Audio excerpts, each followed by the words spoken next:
Alright, in this video, I want to talk about Antiochus Epiphanes and how this might help us narrow down when the rapture actually is. Because there's nothing new under the sun, right? And over here on my phone, you don't see it as well as I have it here on the laptop. So you might have to zoom in if you're using TikTok or Instagram with this video, because the picture does look kind of tiny. But anyway, this fella here, Antiochus, he was a fella that actually desecrated the Jewish temple, and he sacrificed a pig there, and then basically claimed that he's God, and put a statue of Zeus in the most holy place of the temple, and basically said it was a statue of himself, and had the Jews worship it. And of course, the Jews did not like that, so he killed off a lot of Jews and enslaved a lot of Jews. And a lot of people say that this is the abomination of desolation that Daniel spoke of. And that's not true, because this happened in 167 BC, right? And Jesus mentions this in Matthew 24, almost 200 years later, saying that this is a future event to happen, right? So Antiochus is just a type, a shadow of what's to come.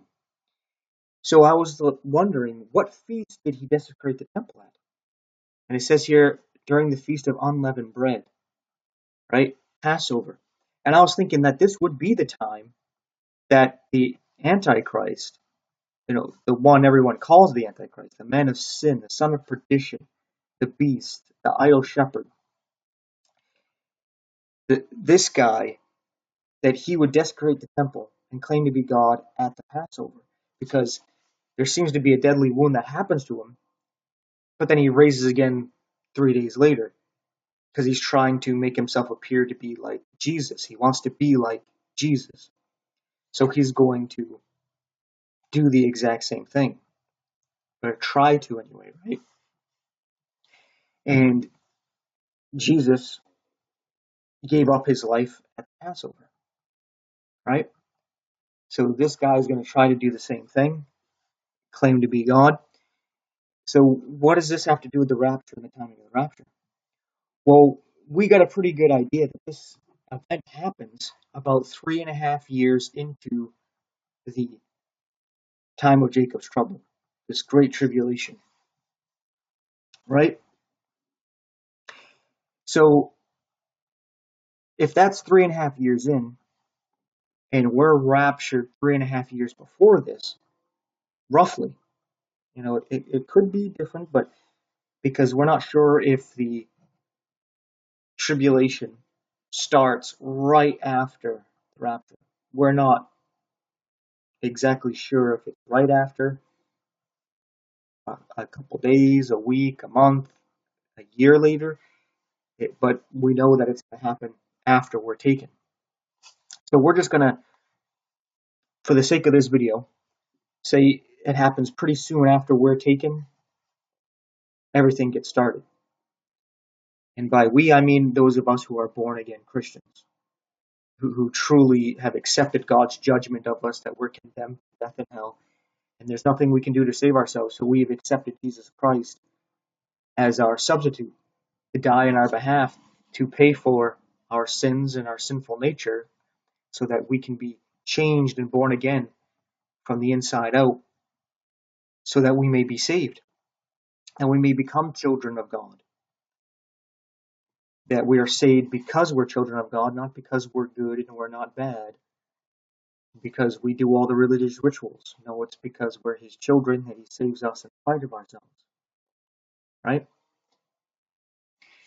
So when we're taken, then shortly after, we're going to have this time of Jacob's trouble, this 7-year period, roughly 7 years. But according to God's time, right, it seems to be it's going to be 360 day years, right? So it's going to seem shorter than 7 years because we use a 365-day calendar. So it's going to be off by 35 days if you're using the Gregorian calendar that we're using today, or some other calendar from around the world. But if we just go back 3.5 years from Passover, and that's easy to use God's time frame, right? So you take this time here, Passover, you go back a year, you're going to be on Passover, right? You do that again, you're going to be on Passover. You go back one more year, so 3 years, you're on Passover. But then there's a half a year. Where does that lead you to? It leads you to the time of the Feast of Trumpets, Atonement, and Tabernacles. Right there. You see that? So you got a good idea that the rapture is going to happen around that time. Because then 3.5 years later, you have the abomination of desolation during the spring feast. So the rapture looks like it's going to happen more towards the fall feast. And this makes a bit of sense here because we're born again through Jesus Christ and we're born into his body.